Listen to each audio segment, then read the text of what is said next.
Morning, guys. Let me know if you can hear me and the sound's good. I had loads of issues again with this OBS software. It's rubbish. Can everybody hear me? Everybody's in the room, I can see. Morning, Nick. Morning, Abe. How you doing? How's everybody doing this morning? Can you hear me? Kenny Powers, how you doing?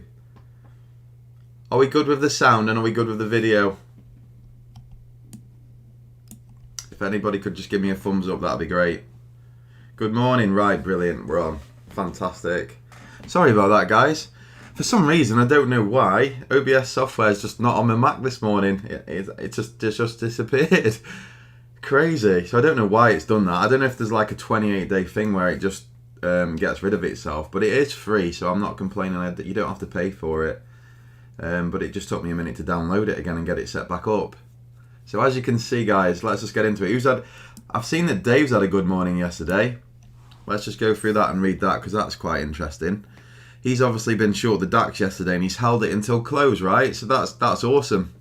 Is that something that you would have done, Dave, before like I was pointing out that by staying short till the end of the day, that's potentially the when it really goes parabolic, you can jump on and make big R them days. Let me know. But well done, dude. That was a great trade. You were short at 15,494 and you held until the close. So yeah, I assume you did really well on that one. Awesome.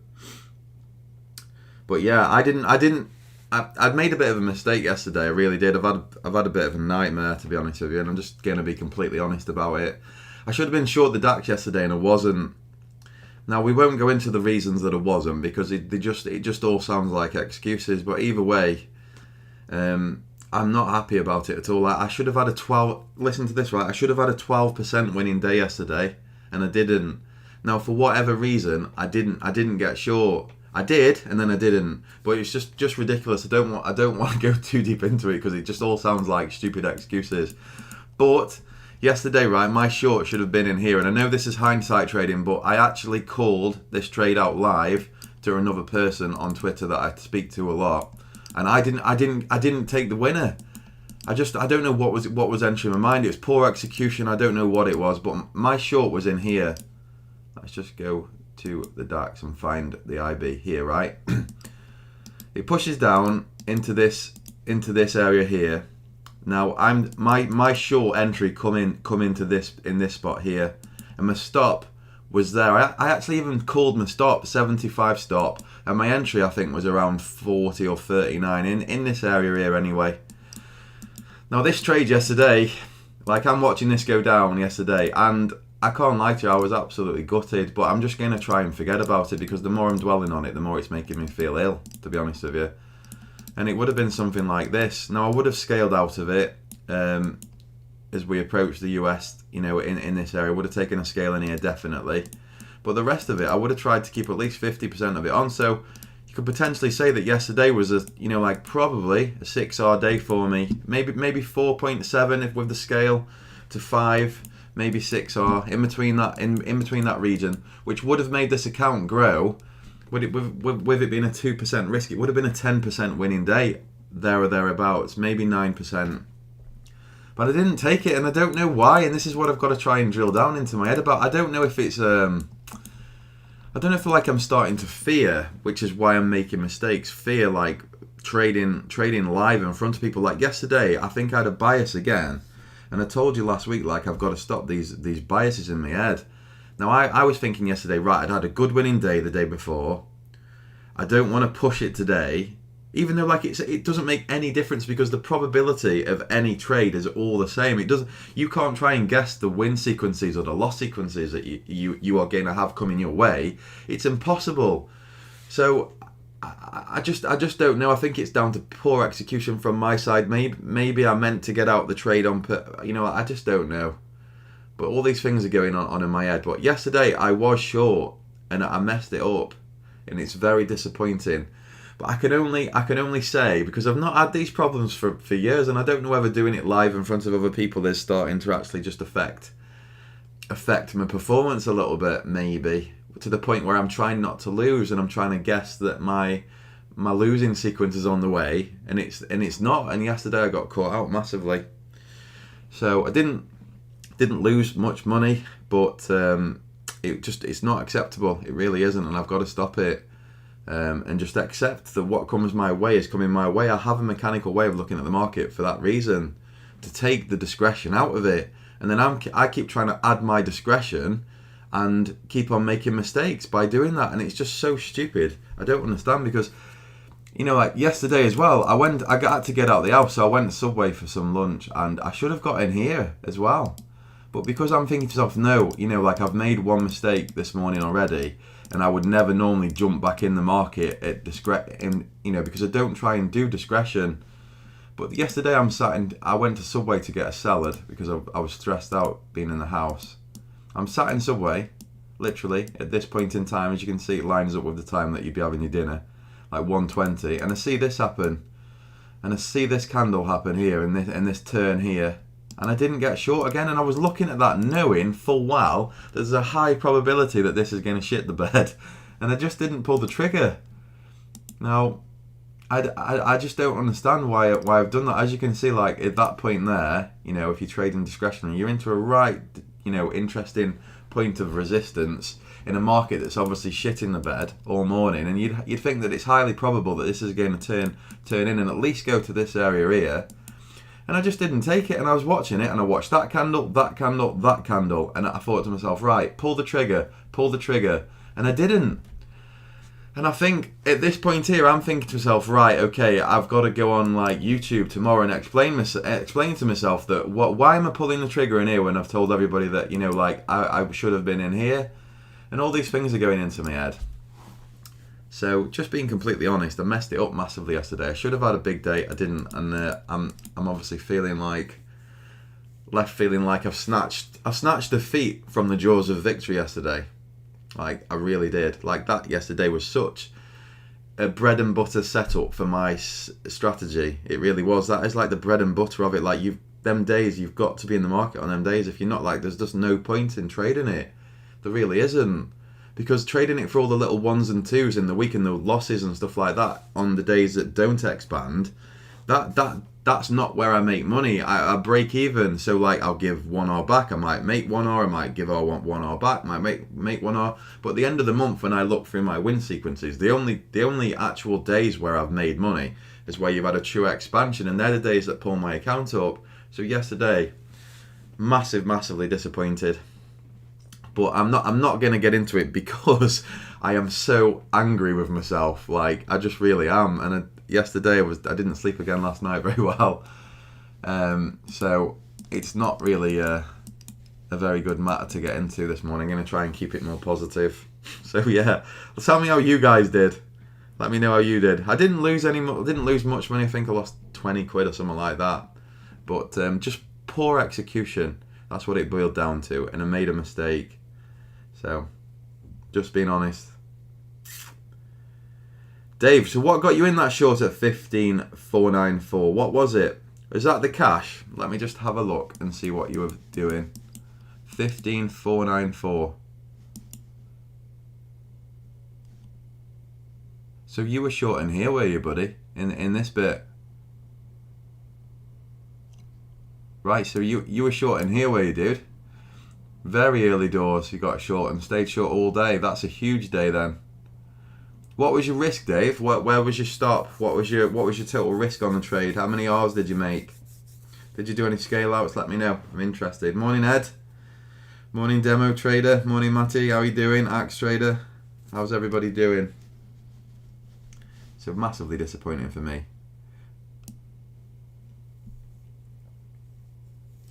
Cut a million. Right, so Cut a Million's in the room. Ian's in the room, right? Ian's up 90% on a stock trade.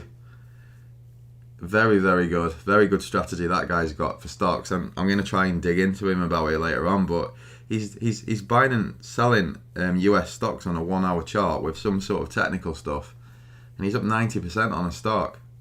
So, awesome. Amazing trade. Morning, Merlin.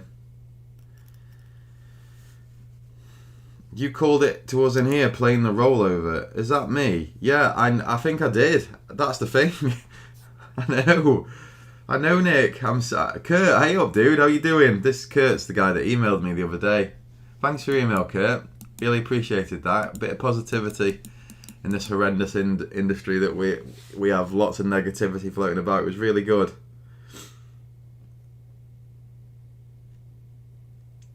The throw of a dice, the throw of a dice odds of a 6 are always the same regardless of previous sequence of 6s.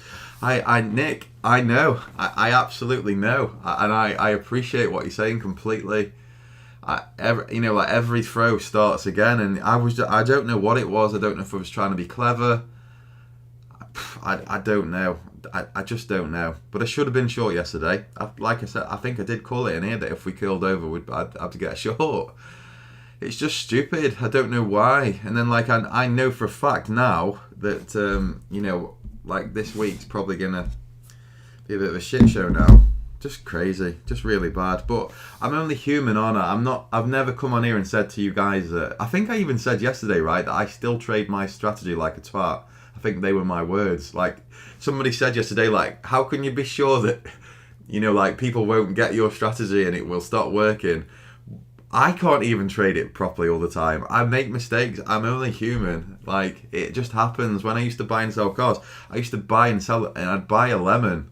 Like, I was very experienced in that, and I thought I was good at it, but I'd still buy a lemon every now and again.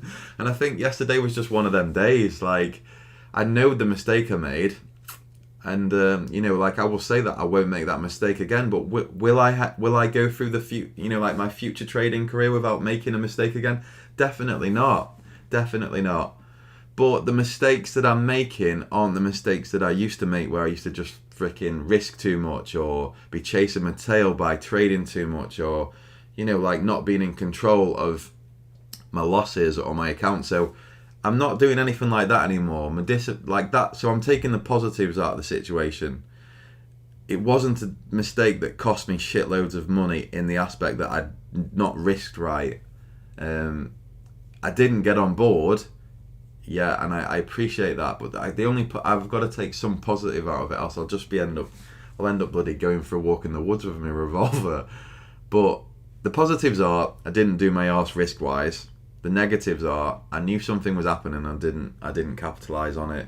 So I've got to do that. I've got to get on board with it and stop doing it, and stop trying to guess what I think is going to happen and add my bias to it. Held me back for years and still can't pinpoint why it used to happen. I think it's obviously fear, isn't it, Nick?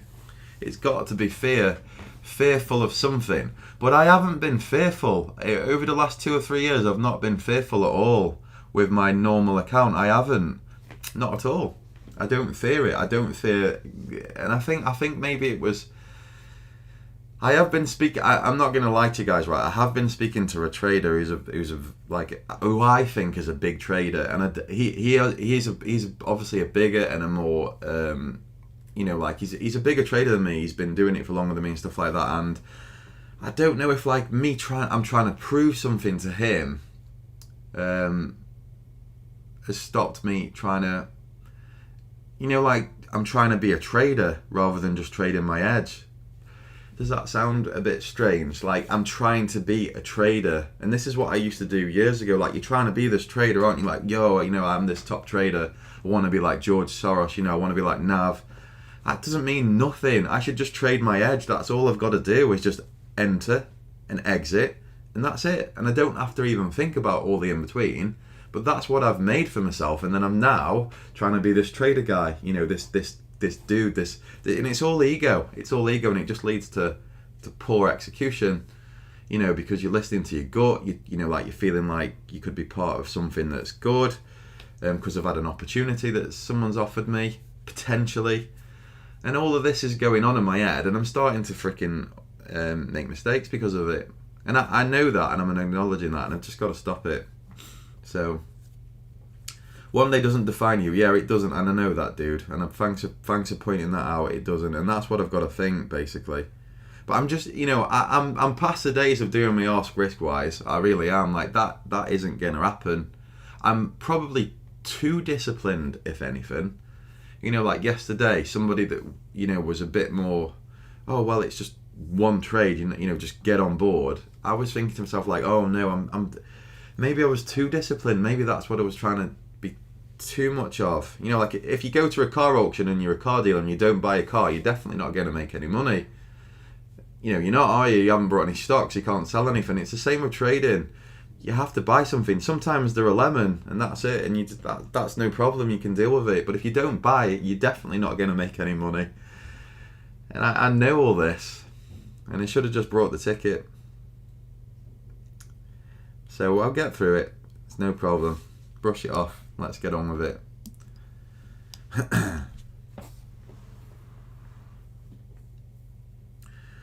Mark, I had the worst day in a long while. Shorted the S&P through yesterday night till the US Open and changed my bias. Haven't experienced that sort of day in the S&P yet, to be honest. Kerem, so tell me what you're doing.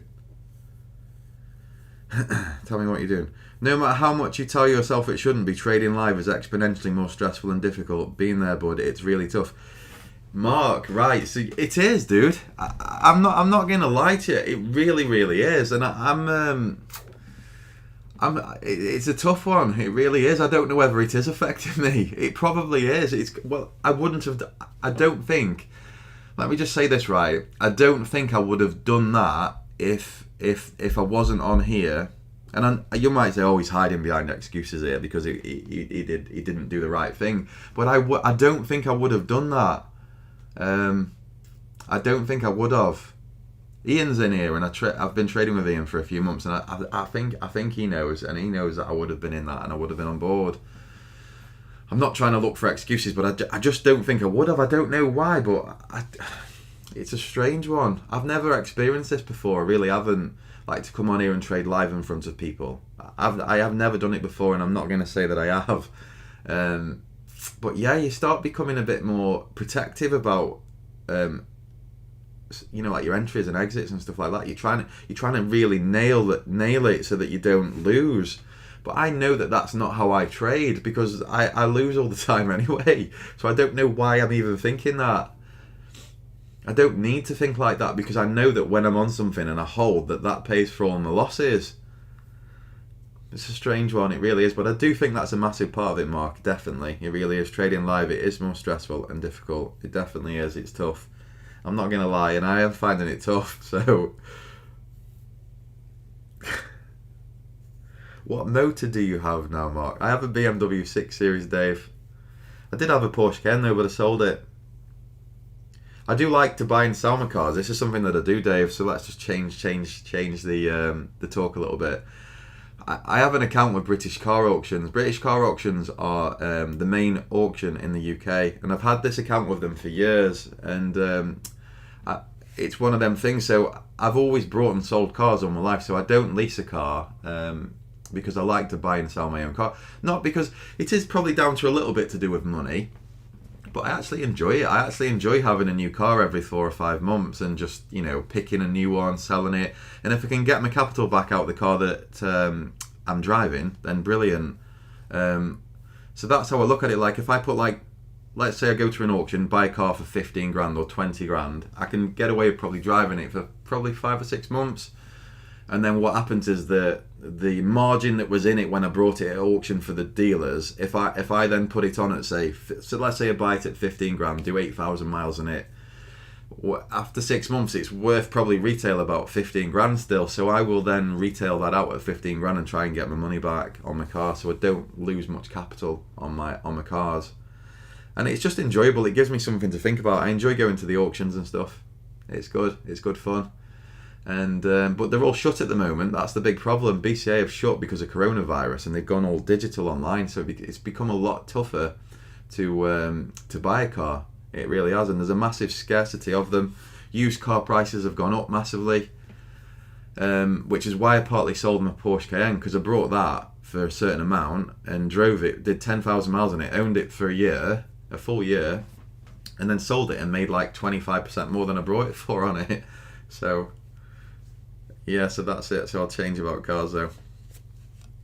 My biggest downfall is over trading when winning. Goes to my head and think every trader is going to be a winner. Yeah, that's right, Dave. That can happen. That can happen. That can't it? You can you think that whatever you're seeing is 100% right all the time, and it just encourages you to keep pressing the go button. But you know, like you should have setups that sort of get you into the market still. Even a discretionary trader will need some sort of, like context to why he's getting in the market. So that's maybe something that you can try and add to your entries and stuff, just so that when you're on a hot streak, you're not just steaming into everything, if you know what I mean. Because it's easily done, it really is, and then you end up giving back, don't you? My problem is when I'm on a hot run, I don't push it. Like yesterday, the day before yesterday, I was on a hot run. Today, I open up. The probability of a winner and a losing day is the same. You know, and this is the maddest thing ever, right? I even said to this guy who's big trader, in my eyes, I think the daily charts, I'll read you the message out. I think the dailies look absolutely awful. I think they're going to shit the bed. This is it, 9:30. The short entry appears, I don't take it, or I take it and then I get out of it, and it's like, what the hell are you doing? And then I watch it go down all morning without me. It finally pops up, and I say to this guy, if it pops up during the US session, I'm going to take a punt short. I'm going to get short, right? The thing pops up. I am in Subway eating my Subway salad. I can see it. I've got my Mac Pro in front of me. I am eating my Subway salad, a bag of Doritos crisps as it's happening. I'm watching it thinking, this would be an amazing point to get short and to redeem yourself. And I didn't. And I just and then I watched it just go like this, down. And I'm just sat there and I'm just like, I could literally cry into my salad bowl. And I don't know why I did it. I can't explain it. It's just so stupid. Fearful of public humiliation. But that's the thing that's happened. So, you know, like, it's a true thing, isn't it, Demo Trader, that your fears always come true, right? So I'm fearful of public humiliation. And I've had to come on here today. And even if I would have just taken one loss yesterday for 60 quid, it would be less humiliating than having to sit here and tell everybody that I lost a 6R loser, wouldn't it? It would be far less humiliating. That's way more humiliating to me, not being on a 6R winner, than just coming on here and saying, right guys, yeah, I got stopped out, I've lost 60 quid. Like, what the hell is going on? Like, this door here, I could literally headbutt the door. I'm so frustrated. But what I was fearful of yesterday, public humiliation, ended up coming true, but way worse than just taking the loser. And this is what happens with trading. Your worst fears always come true. They just do. Ian, you've got a Ferrari anyway. Have you sold your Ferrari? Cuttle Million is Ian, the guy that I'm good friends with and a trader. He's on Twitter, but I won't point you there because I don't know if he wants ever. But he's got a Ferrari, this guy has, and he's got a Porsche 911 Turbo. He's a bit of a baller. He's probably sat there on Pornhub though, probably, if I know Ian. Hope his wife's not listening. I've got a 3 Series, love it. Yeah, they're good, aren't they? You can't beat BMWs, Dave. You really can't. They're just fantastic. If I was going to pick any, if somebody said to me, pick a car, you can go drive to the south of France. And well, I did. I drove to the south of France in a BMW 5 Series. Lovely. And I picked that car to go in that journey with. It was just lovely. If somebody said to me, what car are you driving south of France today? You've got to do 12 hours in a car. I would pick a 530 diesel automatic with the auto gearbox. They're just lovely. They've got everything that you'd need anyway. 55 miles per gallon on a run. Fantastic power when you need it to put your foot down. And just really comfortable. So I love them. Very good. Karim, so in a way I'm a bit all over strategy-wise. It's definitely due to the fact that I've tested so many traders' for strategies, which was a huge flaw in the past. Karim, yeah, it is, buddy. That can affect you. I call it... like if you taking everybody else's analysis on board, it can corrupt your own. So it's tough. It really is. You've got to try and stay away from that. Don't get me wrong though. Watch other people's stuff, but just take everything. Only take the bits that resonate with you, and try and block out the other stuff. Because most people can corrupt other people's analysis. They really can.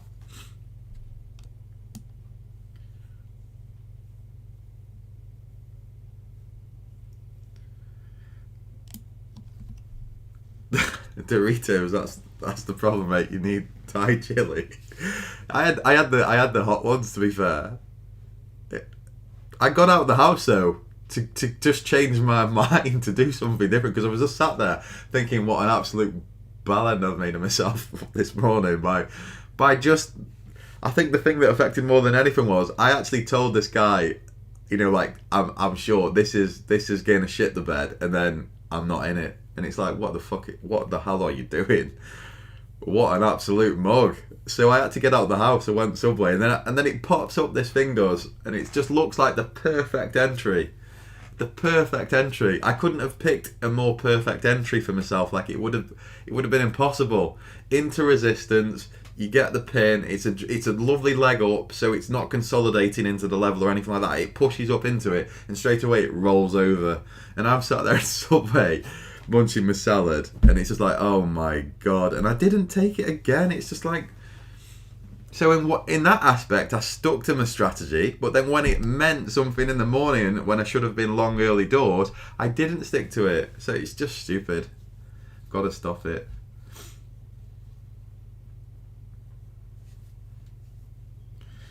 I'm pretty terrible, so probably totally wrong, but that DAX looks horrible on the higher time frame. Those weekly wicks look like they want to be taken out. Yeah, the wicks underneath on the weekly. Yeah, I agree with you. They do look terrible. The DAX, oh yeah, more lines than Pablo Escobar's table on this chart. Let me just get rid of these. Jesus Christ. I do think that, to be honest with you, this area here is gonna get probed. Whether or not the ECB let us go down there is another thing, though. Doesn't look healthy though, does it? This here now, it really doesn't. It looks like you could say all of this doesn't look healthy, really, because although we're going up, it looks like highly volatile, doesn't it? There is a change, isn't there? When you're looking at this as an uptrend here, and then you start looking from this point here. But the DAX has been shit all year. I've been saying this on Twitter to everybody. From April this year, it's been horrible.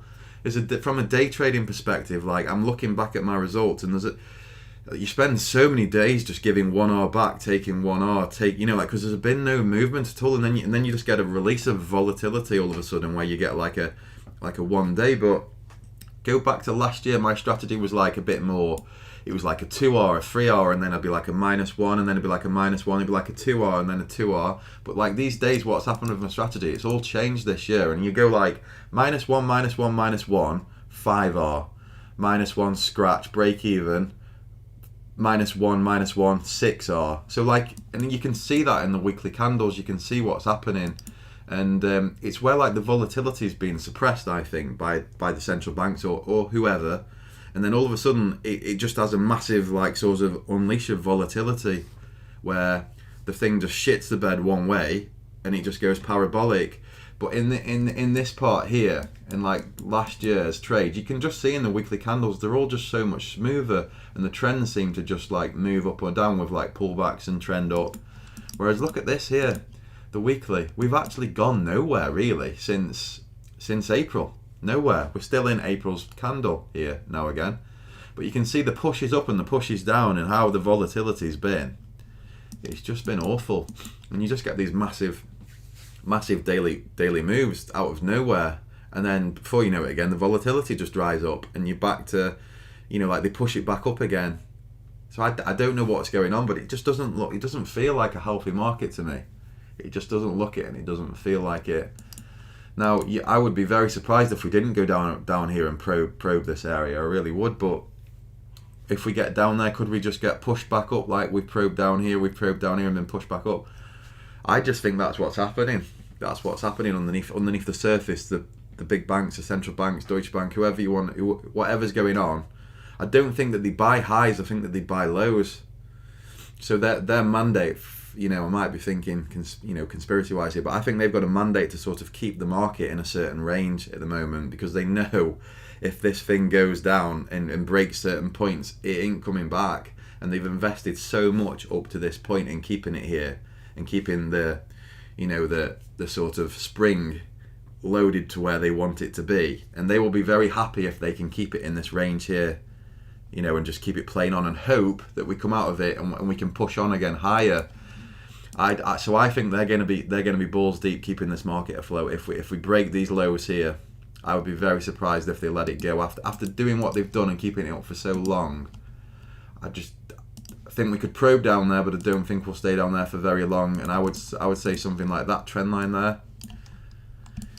If you're a buyer and you're in the market, if you're looking at this here and thinking, right, we could as a long-term play, as a swing play, if we probe through that line there on a daily, and then we get a daily close back above it, you've got to watch out for the top of that range, because that's where the big boys who are trying to control the market will step in, I think, unless they've changed policy, or there's been something come out where, like the central banks, they're not going to do that anymore. They're going to just let this thing deflate.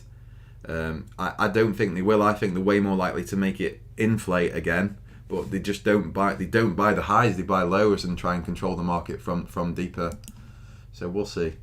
We'll see what happens.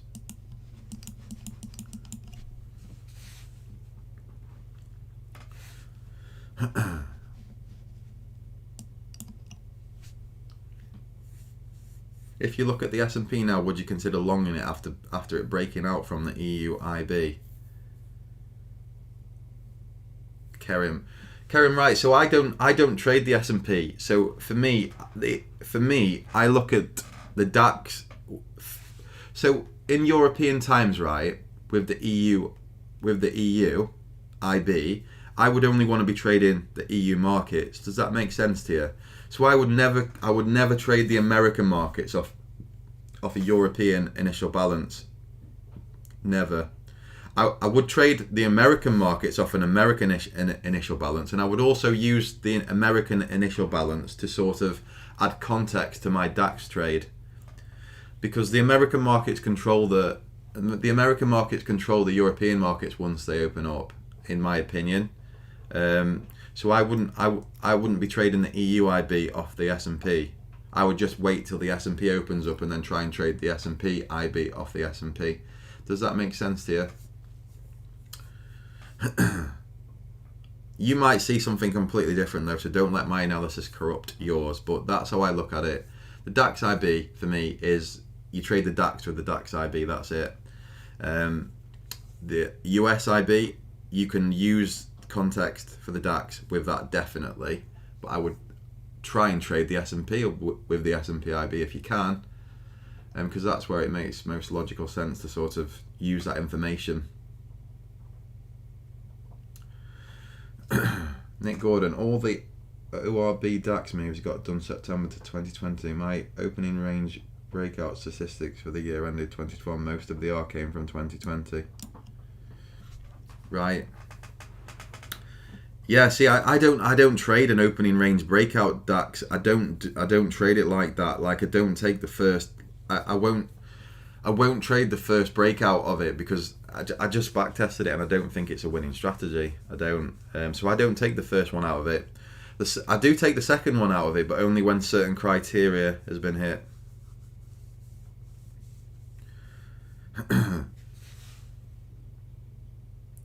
That DAX weekly buy setup failed break without a closed target silver and a range. Yeah, it does. Yeah, it does, Nick. That's just something that I'm aware of, though. I don't ever take that into account, and I won't be trading that weekly or anything like that. But I just try and keep sharp by looking at the bigger picture all the time and seeing where we are. But it makes absolutely no sort of. I don't get any sort of bias or context to it for my day trades, because, as I've told you, my day trades that I trade, it doesn't matter if there's any levels really to a point, because the days that the DAX goes, it doesn't find support or resistance. Like yesterday, let's pull up. There's nothing going on with the DAX here yesterday, so let's pull up something from yesterday, so you can see, right. Let's just have a look, see what the DAX was doing, and where it sold off into. So here we sell off. Now let's have a look, see if we've come into any levels or anything like that where people would say, actually I would have traded that long. Maybe we have, but it wouldn't have made any difference to me in my context of how I would have traded it. So is there any levels in here where we've stopped? You could probably say to a point that this here looks like a decent type of level. A lot of people would sort of look at that and say that could be a supply level, wouldn't they? There. Let's just have a look at it.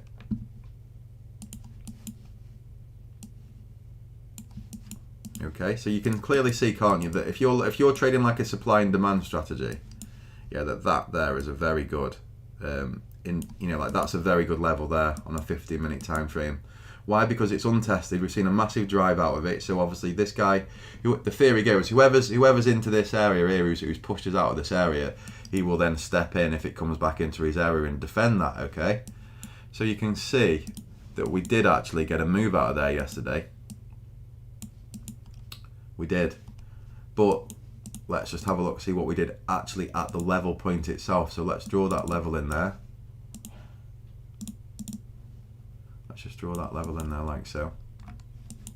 And then let's go and have a look at it on the shorter time frames and see if we would have made any money trading that level. Okay, so as you can see yesterday, and this is why I don't get involved in it on my strategy. As you can see yesterday, so you're looking at that level as a long, but we just cruised straight through there. Now, I don't want to trade like that. I want to be in short as the move's going down. I don't want to be fighting the momentum trying to buy it out of levels. It's just how I trade. I would much prefer to be in here in short once these lows get broken here.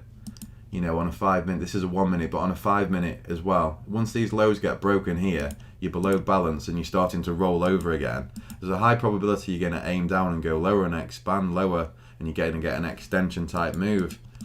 Now, nobody knows where these things are going to stop. They can just keep going. Once you get risk off or risk on, it can keep going all day. And as you can clearly see, we closed right down here.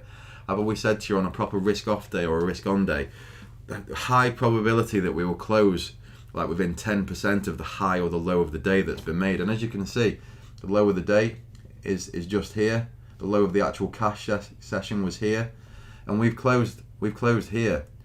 So every time on a proper day, on a proper down day or a proper up day, nobody knows that they're coming. Nobody can feel that that's what it's going to be until they actually happen. So if you can leave some of your position on until the end of the day, you're highly likely to make way more money than what you would have taken if you would have just taken like a 2R or a 3R or something like that. And that's what I always say. But what will happen is these days, they don't come around very often, and you will be kicking yourself. You'll think, oh, I'm going to keep some on till the end of the day, and you can guarantee what will happen now. For the next 3 or 4 days, you will think that it looks like a trend day, and you will leave some on, and I can guarantee that you will have wished when it goes back up or back down that you would have taken profits. But those little bits of profits that you're slicing off and taking on the big days, they will pay for themselves like 2 or 3 times over. But everybody will go away now and they'll try and leave some on, and you will end up regretting it, because it's one of that's like Murphy's Law, isn't it?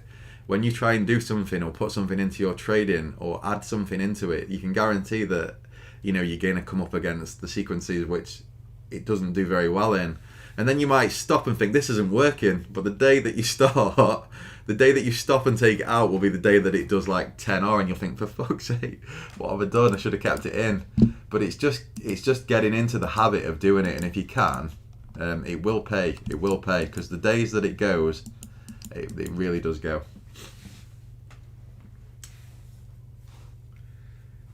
What setup parameters did you use for DAX opening range in your backtest? Right, so I looked at 7 a.m., 8 a.m. high and low, and I looked at a breakout of that with a stop underneath it, and I only took it with initial balances below 100 ticks, never above 100, and I would use a stop below the other side of the balance, and I would take a 5-minute entry, a 5-minute close out of the balance to get me into a position.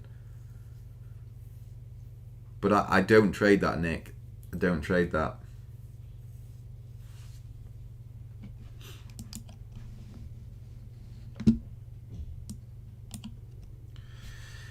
Ian, so you struggle to leave a meaningful amount to run to 9. Yeah, so Ian messaged me yesterday because he listened to this, right? Ian was short yesterday. Ian got the entry. He got the exact entry. So good to him. He nailed the exact entry of how I trade my strategy. He nailed it. He got it. He did really well, and I'm dead pleased for him. But he struggles to leave it on until 9 p.m. And I'm not gonna lie, it's very difficult to do. It's the easiest thing in the world to I don't know if you can hear the dog barking. It's the easiest thing in the world, isn't it, to take profits off. But whether or not that adds to your overall balance is another thing. A lot of the time I find leaving them on is way more profitable. Way more profitable.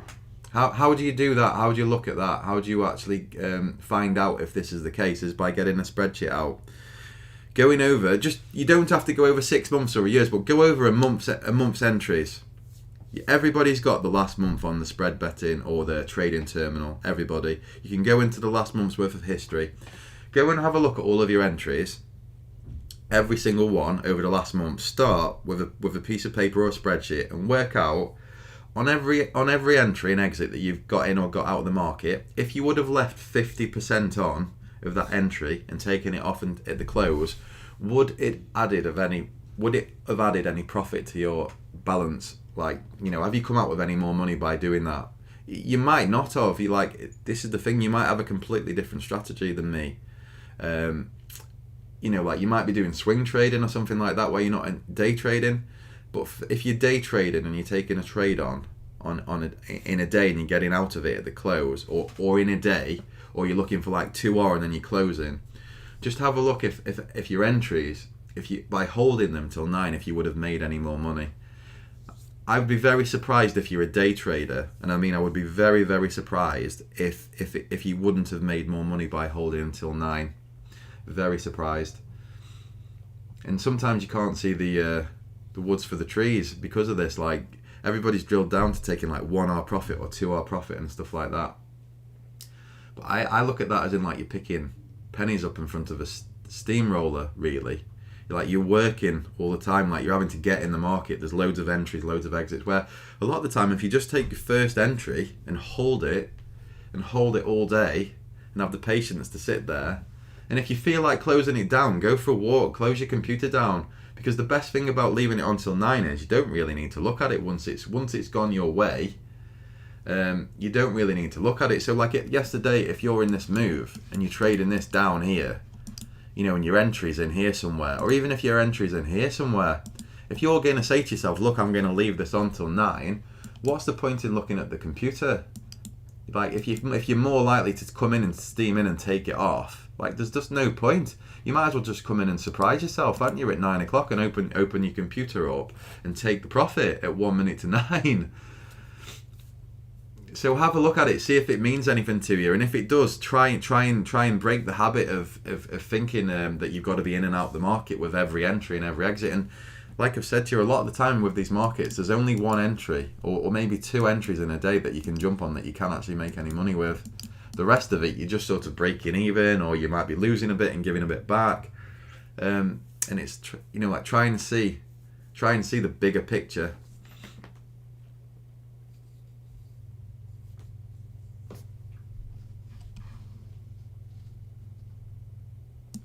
Mark, for this strategy, when you trade, do you trade when IB is above 100?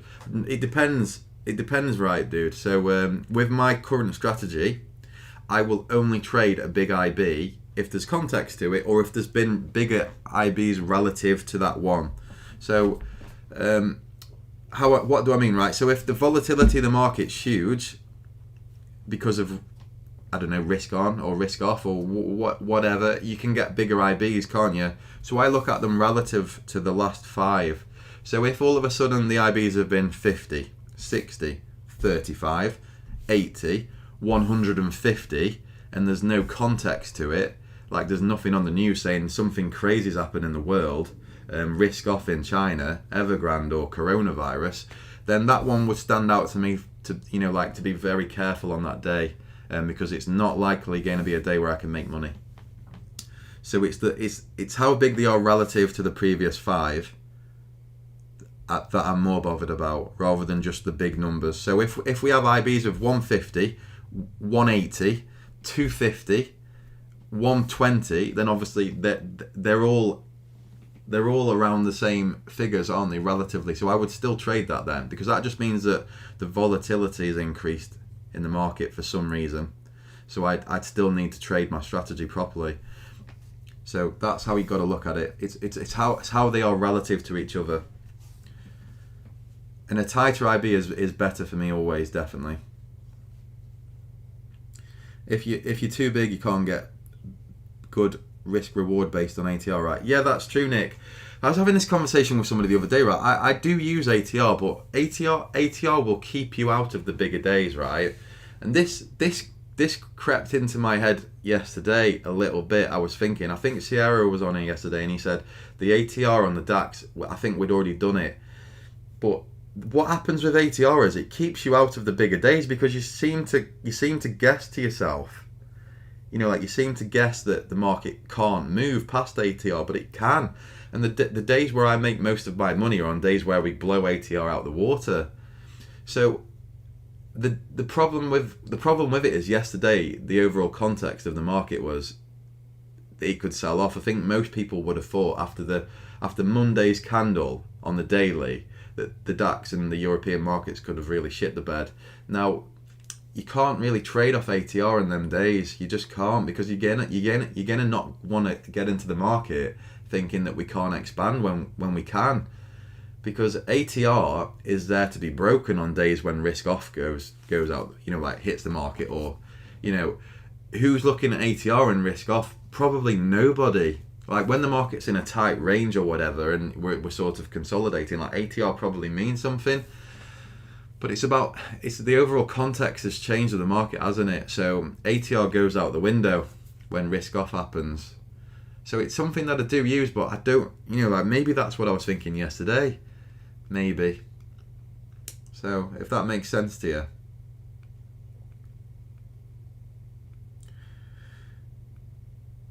Yeah, it can, Sierra. It can screw me. I don't think that was my bias yesterday, though. I think I just didn't want to get into the market because I'd had a winning day the day before, and I was trying to be clever, trying to be this trader guy, this trader, when I don't need to be that. I just need to execute my strategy right. I don't need to be this trader, this guy that's on YouTube with people watching him trade and all that, and he's trying to pick winners and losers. It's all rubbish. It's just completely stupid, and I don't want to.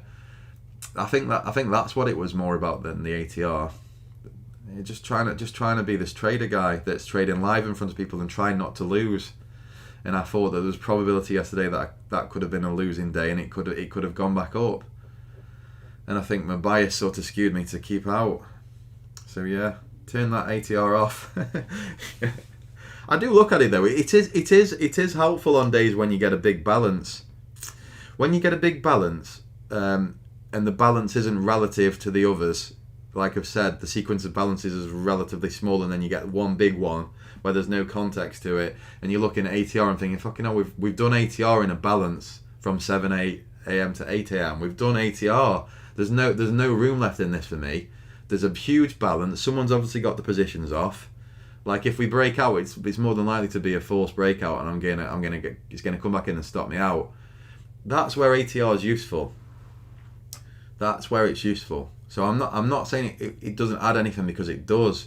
But in the context of yesterday, with the daily candle that we had on Monday on the DAX, where everything looks like it's going to shit itself, like you've got to throw ATR off your chart at that point and not be trading off ATR. It's just that simple. But I don't think it was ATR that stopped me getting into it. I think you'd try to lose a trade now to break the havoc, Kenny. I don't need any help with that, Kenny. I'll do that anyway. I don't need to try and lose a trade. I will lose one, trust me. There's one coming, buddy. And I aren't afraid of that. This is the maddest thing ever. I'm not afraid of losing a trade. I really aren't. I just think it's just live, and it's just, it's making me do stupid things. More than anything. I'm afraid of looking like an idiot. I think that's what I'm afraid of. I'm not afraid of losing bloody the money. Just not. So it's just alive, innit? I'll be alright though. I'll get through it. It's one of them.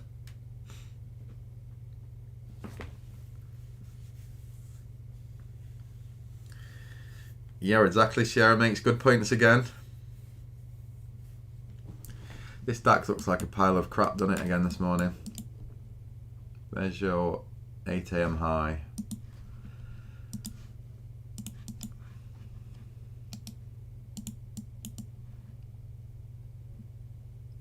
That's your 7 a.m. low. So it's a relatively big balance again. you know, slightly over 100 ticks, 102 ticks. But as the balances have all crept up at the moment, you could probably still trade that balance today, a breakout of it. As we've said, we always get the full suckers move out first of all. I do say that a lot, don't I? The first move is always the suckers move out. This move here tends to get faded like so. If it's not an open drive and then it doesn't, an open drive looks completely different than this, and it is part of my playbook where we just smash up and then we tight consolidation and we have another leg up. But this is the suckers move every day. I've said this to people. If they can come up with a strategy to fade this first suckers move out of balance, I don't know if anybody can do it. There's definitely something there.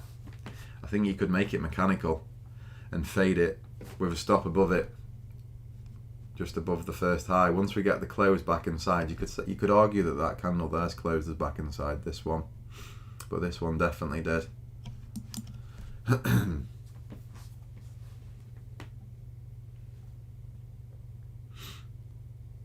We're going to probably have another run up here today to try and suck people into taking a long. I would suggest that's probably more than likely. Suck people into taking a long and then close back into balance and chop back in. Just looks really weak, but it doesn't mean that we can't go up and have another look. Try and get some people long and then roll back in. We'll have to see. So, Macca. On the DAX now we have broken out of IB, then pulled back, and now we could be looking at a long back out of the IB. Not necessarily Macca, no. Obviously I can't give you my exact strategy, but I would need to see certain things happening before I took the long. I wouldn't just steam into a break above it. Could that work out and be a winning trade? Yes, it definitely could. Is that my exact strategy? No, it's not. So I don't know if that can help you. Now, the second breakout of balance could probably be if you just took this every second breakout of balance with a smaller stop here underneath than you would have if you took the first break and used your stop underneath here. It could be a winning strategy. I don't know, but that's not my exact strategy. If it lines up for me above this balance and we break out, I will try a long definitely, just to get that point through to you.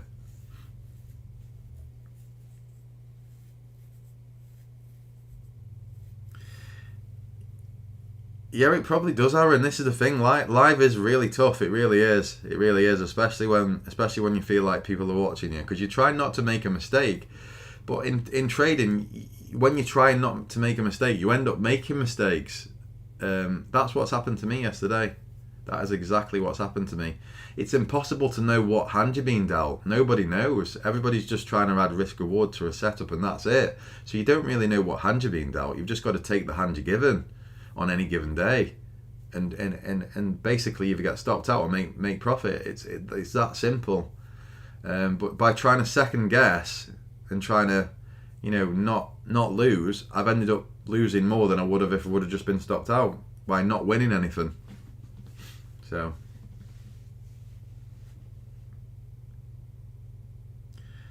look at the difference in balance. I know. Yeah, I don't do that. I always add that first one though. You're looking at this, aren't you, here, and thinking that this is the top of balance here, like so. Yeah, and you're thinking that this is going to go here. Maybe that's correct, dude. I always use the 805 candle, mate. I've just found it adds an extra little bit of confirmation, an extra hurdle for the market to leap. And that's how I do it. And also when I've been back testing, I always look for the first volume candle on a 5-minute chart to, not that I use it, but it just makes it very easy to sort of look where my the top of my line was when I was back testing. More from ease really. And then I realised that my strategy made money. So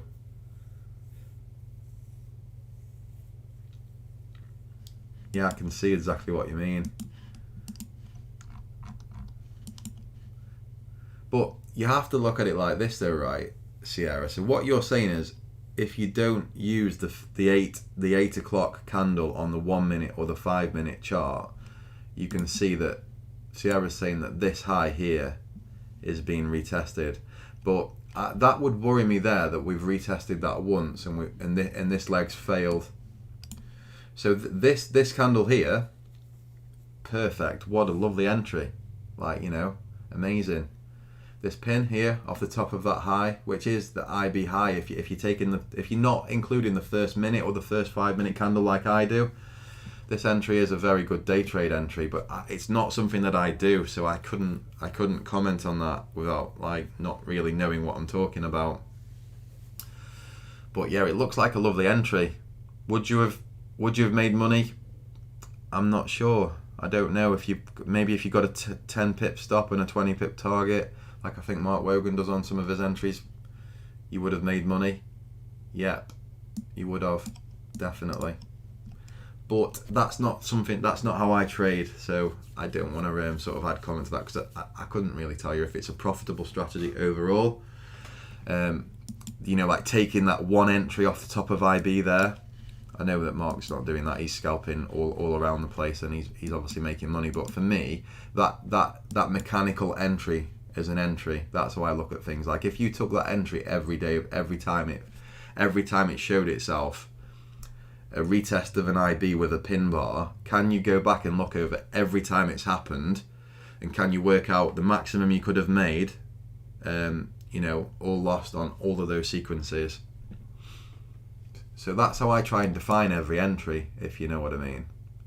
I would try and make a mechanical strategy out of every single entry of it, so that you can drill down into the entry and work out whether it's actually adding money to your account, or it's taking it out over the course of a month, 3 months, 6 months, a year. Like you'll be able to go back now and look over all the IBs and draw it in, and forget the first 1 minute and the first 5 minute candle, like Sierra's pointed out. Draw the high in or draw the low in, and look at a retest scenario of a pin bar retest like that, and quantify if it's a winning or a profitable system for you to take. Does it make money with a 10 pip stop and a 20 pip target, or even you could leave some on till the end of day, or you could leave some on till a high gets broken, or whatever. Quantify if it makes money, that particular entry. Or is it going to add money to you over time, or is it going to take money away? And you can do that. Everybody can do that and skip through and have a look at the historical data and try and do some back testing on it. You might find that it's an absolute winning strategy. It might be amazing. You know, you might be making 5, 6, 7% a month off that, and it's just one very little sequence in the market in the morning that might happen. I don't know, it might happen once or twice a week, something like that, but you'll be able to go back and look at it. Let me know if it's a winner. I'll trade it with you. I could do with some support.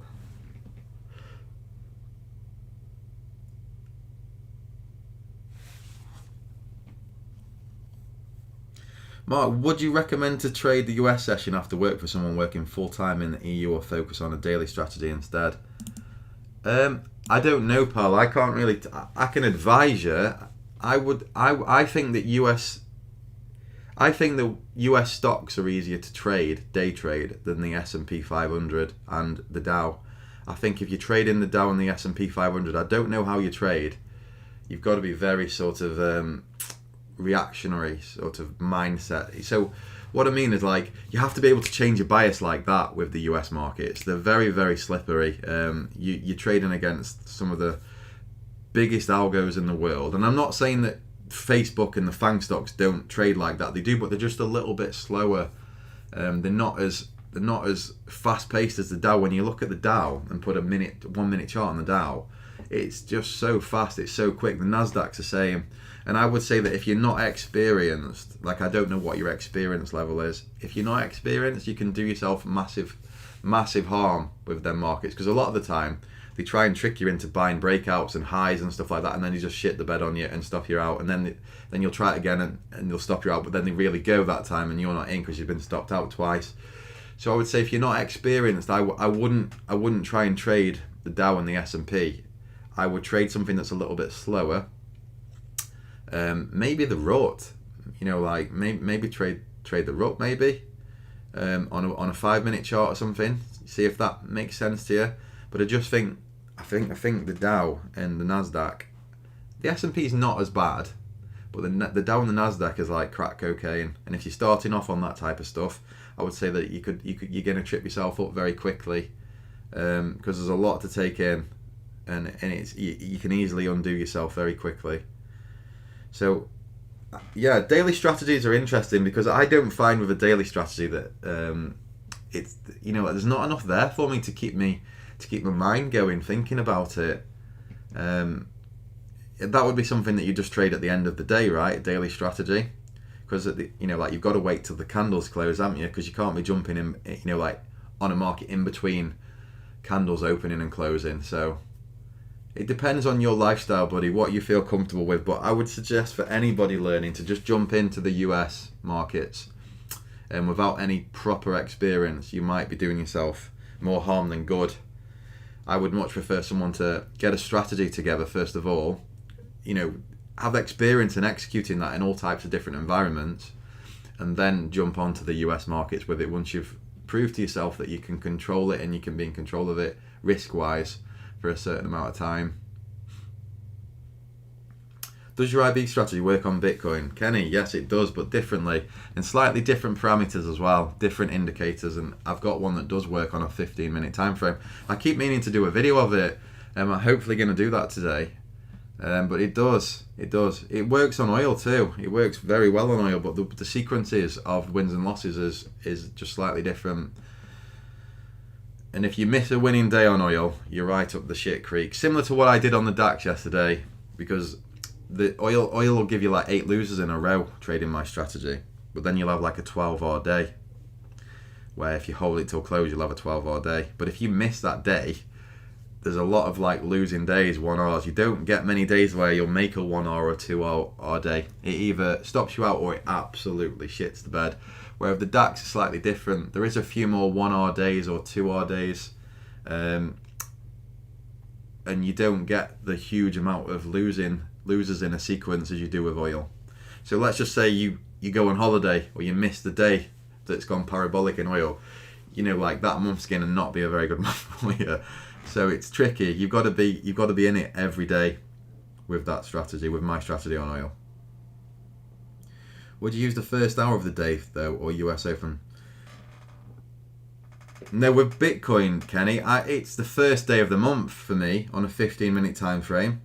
Box off the first day of the month, high and low of the first day, and use that as an initial balance. Only go long above it, only go short below it. So, and I have an indicator, a dead simple indicator that gets me into the market and gets me out of it. That's it. And you're just trying to jump on that expansion of the monthly candle. Really, that's all you're trying to do any day, though. Really, isn't it?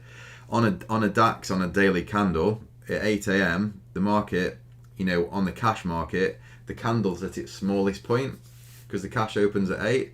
Like that candle is very, very small. The DAX moves 200 or 250 or 175. So you're just trying to play for the expansion of that daily candle one way or the other. And that's all you're doing on the monthly chart on Bitcoin, really, with the 15-minute strategy.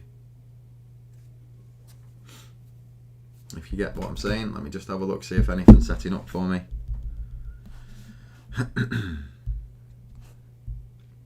Pound got hammered yesterday, by the way, didn't it? It's so weird what happened to the pound yesterday. I just can't work it out. It got absolutely hammered versus the euro there, which is the weirdest thing ever, really. No, there's nothing setting up for me. Like, I understand the dollar. I get that like risk off, money goes into the dollar, then flows happen. So I can understand what's happened there with cable. I can see that clearly. Like, I don't, like, it doesn't take a rocket scientist or an economist to explain that one to me. But what the hell happened to the pound of the euro? Like, when you're looking at it yesterday, it shit the bed. It had its biggest move for ages. Like, what? Why? Because people say, oh well, it's down to the UK having supply problems and the debt that our country have got and stuff like that. Well, the European Union's worse. They're in way worse shape than what we are. So it doesn't make sense to me. Has anybody got any information with that they can offer me? Because I can't. I've looked at Reuters this morning, and Reuters are saying it's down to those reasons, economic factors. But the EU are in way worse shape than what we're in. The Germans have just, having an election where they could have a completely different party coming in that might not want to, pay for all the rest of the people in Europe. They could change policy massively. And you're thinking to yourself, how the hell has that one worked out? The euro benefits also in a risk-off versus GBP. I get that, Nick, and I do get it, but why would it though? This is what I can't work out. Like, the European Union's in way worse shape economically than what the pound is, yet the euro, in risk-off, the euro is wanted over the pound. And it didn't just sell off, it got absolutely hammered, like slaughtered. And it's very strange, very strange. Like, I am partly sort of biased to want the pound to, do well, because obviously that is better for me if you go on holiday and stuff like that. So I do like to see a decent pound, but how it got sold off yesterday, it's just ridiculous. It got absolutely hammered. I take it on the chin about the dollar, but it just doesn't make sense to me about the euro.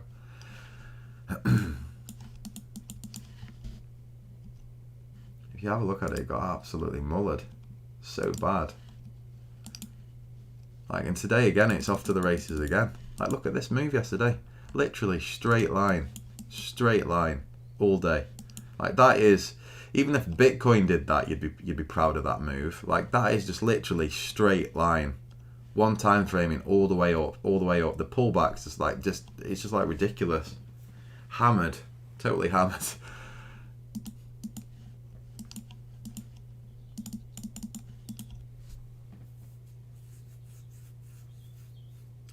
So yes, guys. I think I'm going to get off here, guys. I'm going to call it a day. I've got a few things I want to do, and I do want to try and get this Bitcoin video done as well. If you don't mind, I'll get off and try and get that done today. So you'll see me on a video explaining, like, Bitcoin strategy makes thousands of pounds, or Bitcoin scalping strategy which can make you a millionaire. So much stupid like that. I'm going to put a real stupid title on it that makes people think like, oh, but then when I get into it, it's going to be like, none of that. Got to get the clickbait stuff done for the YouTube algorithm. But hopefully by doing it, I can point people into this this live thing. That's what my point is. At the end of the video, I'm going to say, look, the real side of trading. Go and watch this YouTube live. This is the real side. So don't get suckered into thinking you can make £1 million by using this strategy, because you won't be able to. Yeah, Sam did point that out yesterday. And it's just ridiculous. It doesn't make sense to me. I don't understand why that is the case when the euro is just the biggest bag of shit ever. It really is, but people think that they want to be buying the euro and risk off. Well, good luck with that one. That's all I'll say. Good luck with that one. If you want to get euros in when the shit hits the fan, brilliant. But I just don't think it's a winning bet. I just don't.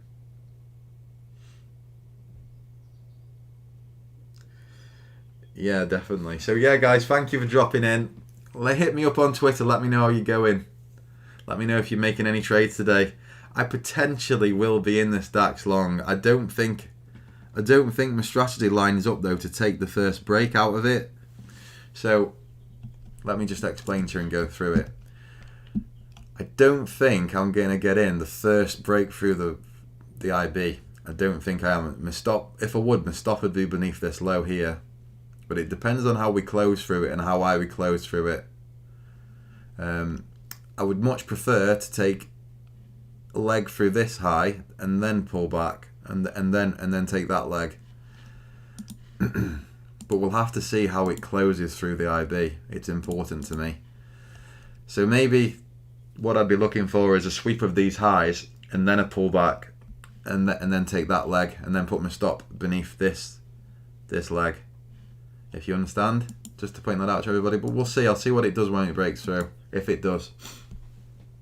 But take care. Remember, everybody, have no bias. Don't be afraid of losing. And I'll see you all back here tomorrow at 8:45 to go through today. See you later. Have a good day, everybody. Take care.